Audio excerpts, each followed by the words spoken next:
Whoops. Let's move some stuff out of the way so I can stand here. I thought, just for today, different stance, different way of looking at it. You get better looking at my room. I would, now normally speaking, our next step would be to iron all this, you know, get an iron all this binding back so you have a nice crease on it, and then make the corners, clip it, and then having done that, as you can see, that bit behind is longer than the bit in front, and we would then stitch in the ditch all along there so that we got a nice finished binding. But before we do this, this is an important part. Let me just get my other cover down and I can show you. Oh, I've still got all the things in the back. Right, this was the one for the sewing machine, and if you can see what I've done, I have made little straps, yeah, and put poppers in the end, but I've tucked them in under the binding seam so that I can clip them to the front and hold it like that. But the point of making the popper is that I can undo it if they weren't there, and then when I use it, I bring this over the top of that, put my machine on there with my pockets hanging over the edge so that I can use them, and my machine on the inside of the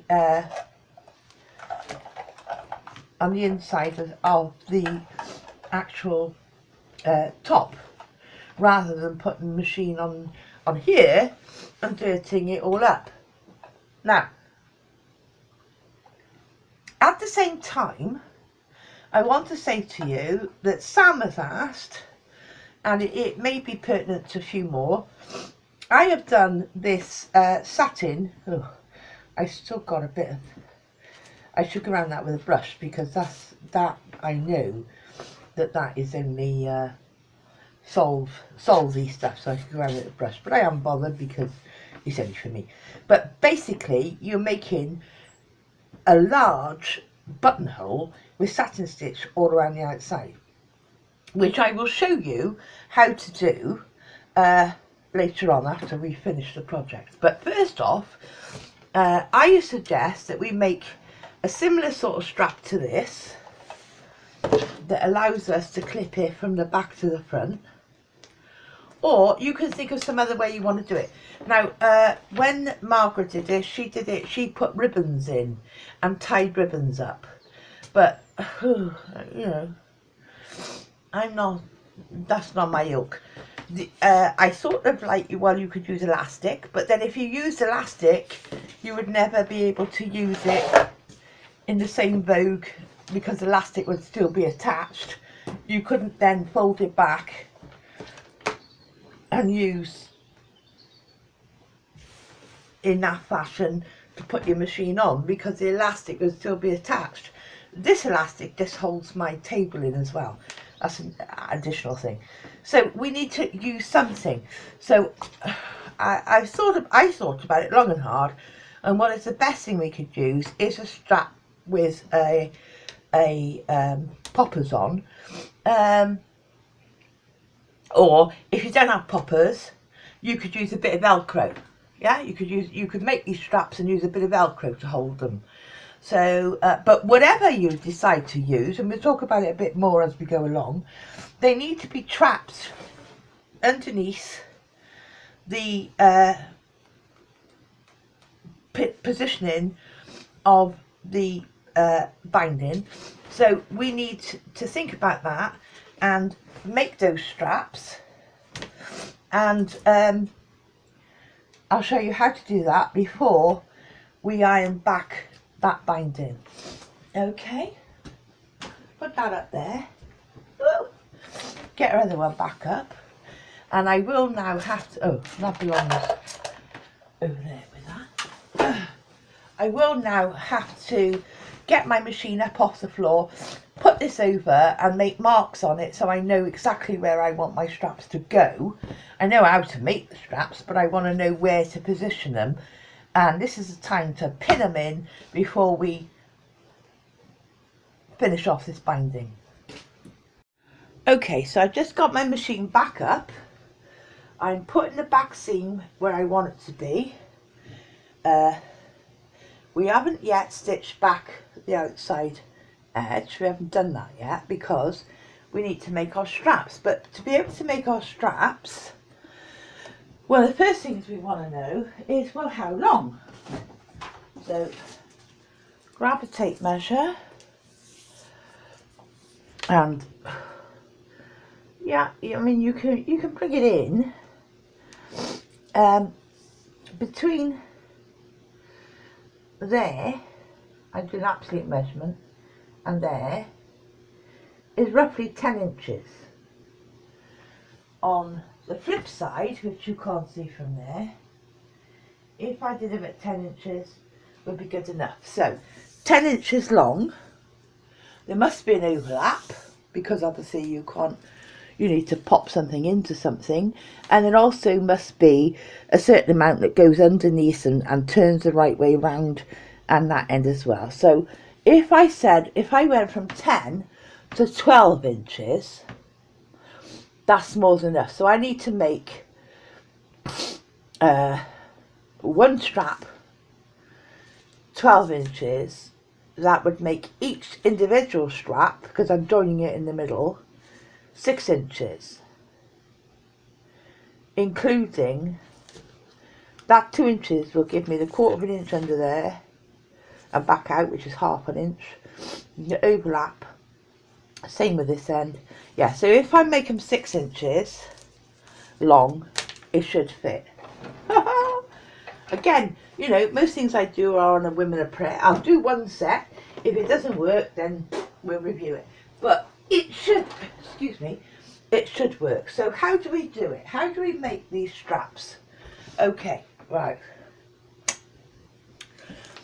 You get a bit of material. I'm doing mine in white, yeah?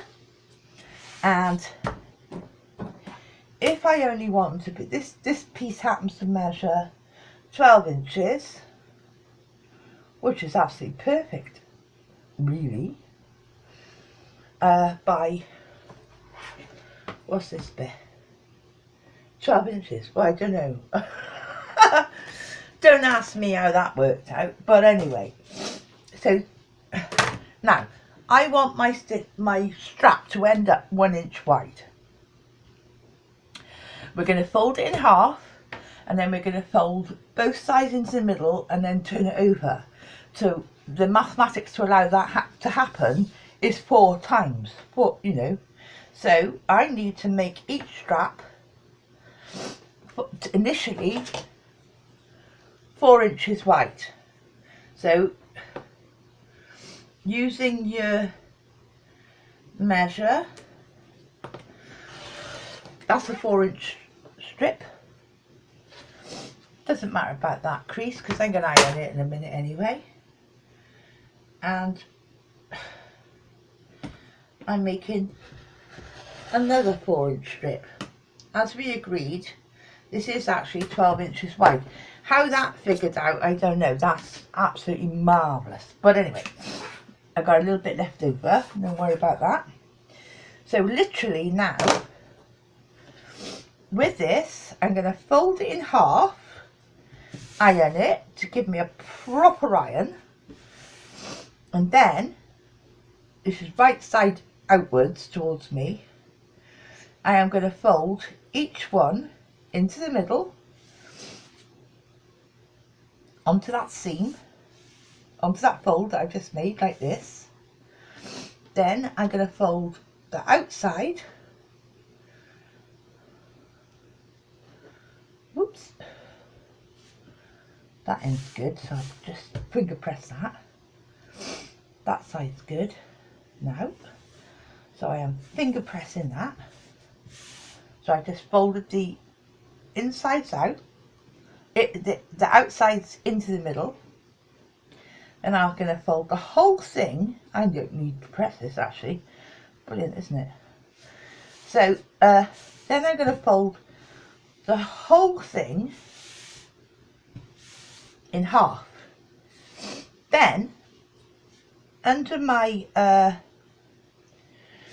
machine, I'm going to do an 1/8 of an inch stitch around the outside and around the inside so that they're equal. 1/8 of an inch from the outside, 1/8 of an inch from the outside, small seams down both sides that will hold it together. Then at some stage I'm going to cut that in half, turn a bit under and see where we go. And exactly the same, because obviously we've got two sides, haven't we? So make sure I've got it right way round, yeah.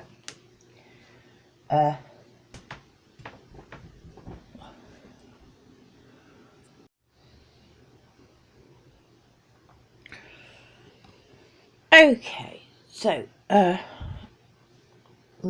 are they gone? Here they are, straps. Again, you know, I'm using this as my model, naturally. That I consider to be, well, I've made it 12, it should be 10. I need it to fit into here before I do an overlap. I ain't got a lot of room, so I'm going to have to do it as sparingly as I can. But I know it's going to be right. What I want to know this minute, if I can find the pen, and I only ever use felt tip frictions on white, because if you use it on coloured material, it will leave a stain, a white line behind. So on white, I am saying, in my mind, I want these straps to come across. I hope this is this on camera? Yeah, just about. Let's move along a bit so you can see it better. But I want these straps to come across on the base. So I am using my friction pen, saying I want one strap to be about there. Yeah? And it's no good me folding it in half because there's a sloping roof on this. So with my eye, that's roughly half an inch down. So roughly half an inch down. Oops, I'm making a mark. Yeah, it's more or less going to work. So I'm making a mark so I can see where I want the straps to come across on that side. And obviously, exactly the same with the back. I want it to be on the widest part. So I'm making a mark. I don't know whether you can see.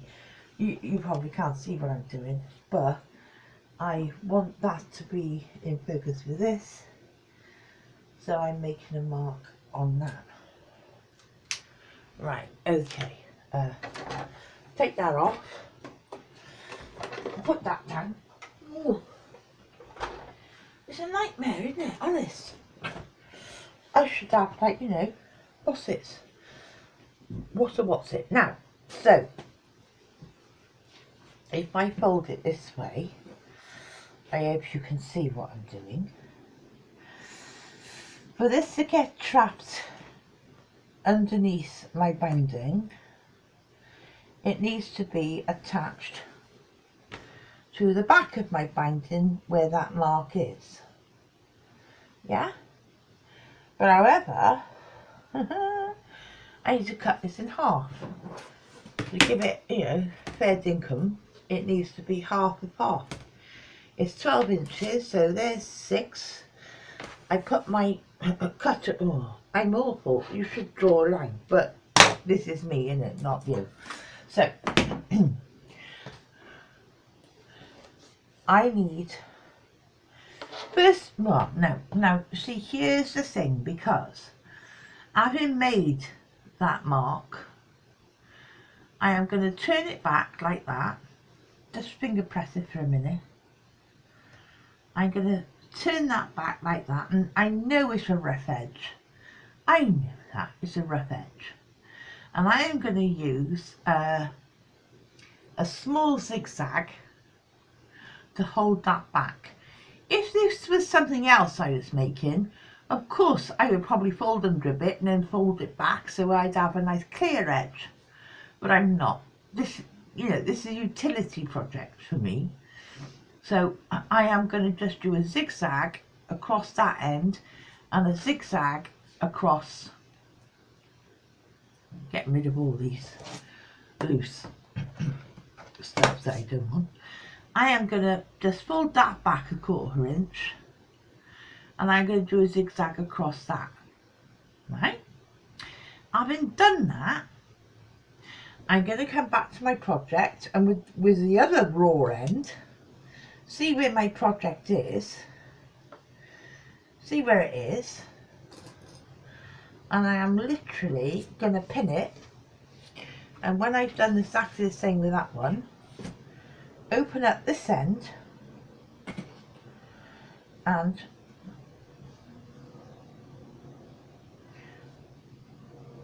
back to front. So my, see, I've got to think about this. So if I put it on that, that's the raw edge on there. This will be a raw edge here with my thingy. But when it comes round the front, it'll be the right side round. So back to front. Now, and this is where you can or can't go wrong. If I go on my mark, which I thought was straight, it's not. You can see the difference. It's not straight, is it? So, given the straight edge, one opposite the other, I'll move it up. And I'll do a tacking stitch, and once I've sewn these raw edges down with a zigzag, I'll do a tacking stitch beneath the seam so it won't show, bringing the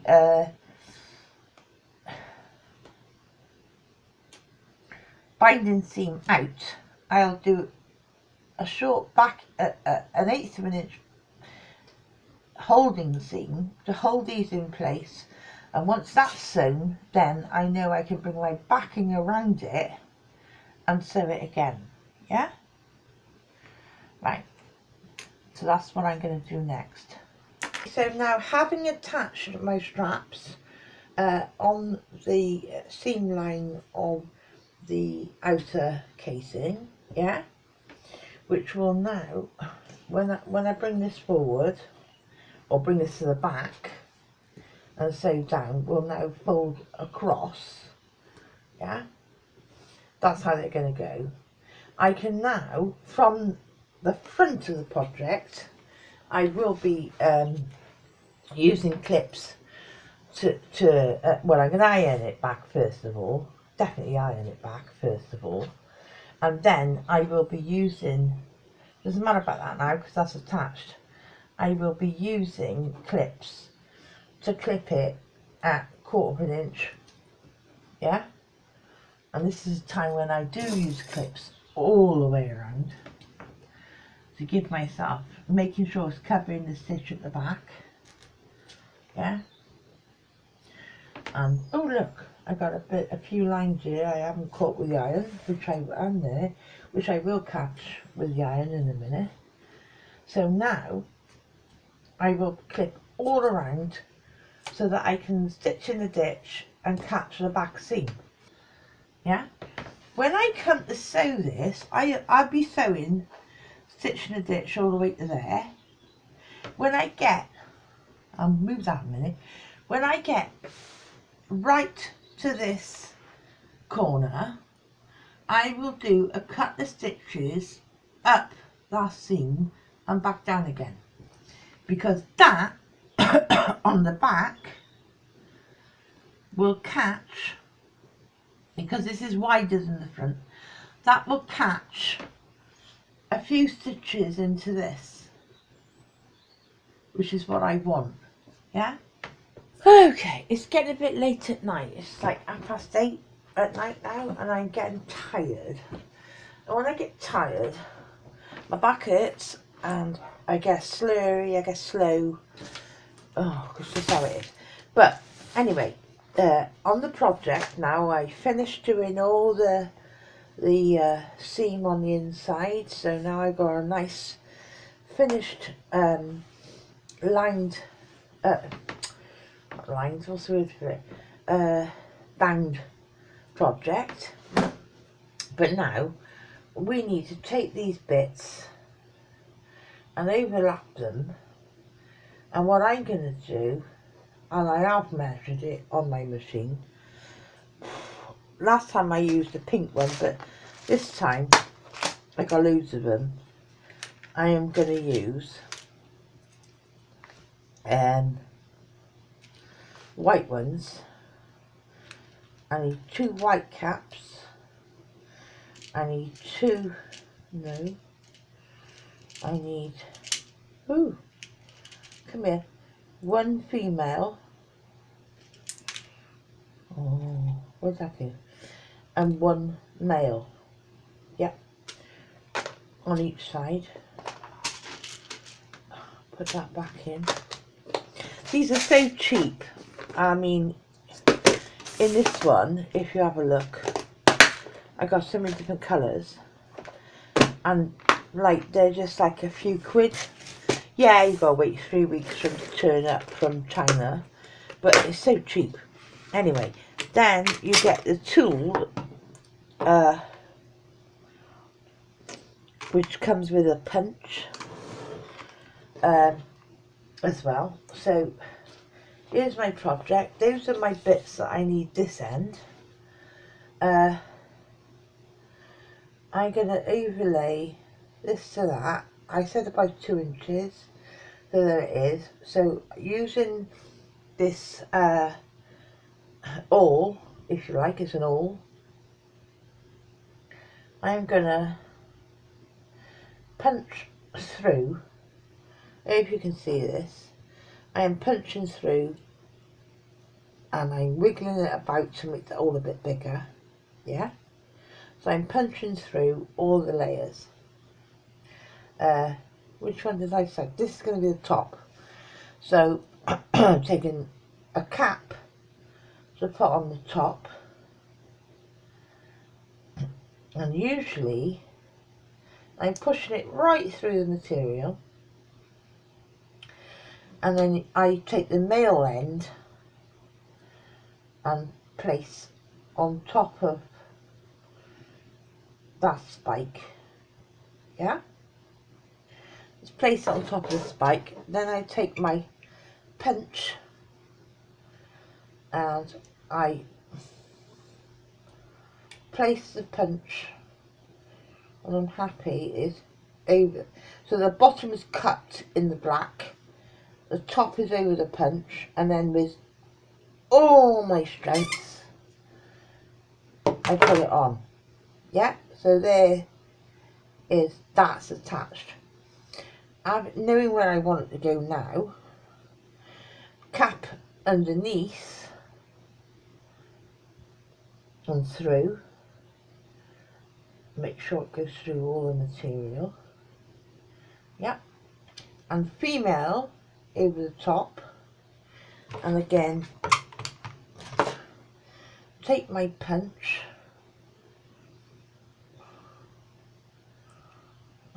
yep, cap fits in the bottom, rubber over the top, and with all my strength